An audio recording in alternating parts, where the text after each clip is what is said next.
Shalom shalom, ndabaramukije mu izina rya Yesu. Nashaka dusangire amajambo ari muri Matayo igice cya 6 kuva ku murongo wa 25.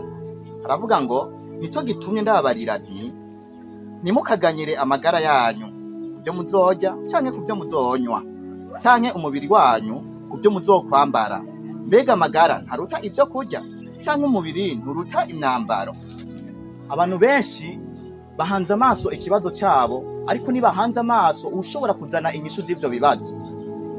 Kwiganyira ni ikimenyetso kigaragaza yuko ufise ubwoba bw'ubuzima bwa kazoza, kandi kugira ubwoba bw'ubuzima bwa kazoza ni ikimenyetso kigaragaza yuko uwo bizeye atawubushobozi afise.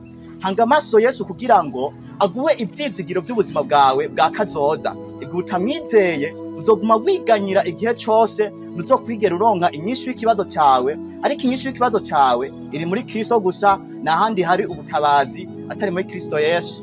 Murakoze cyane.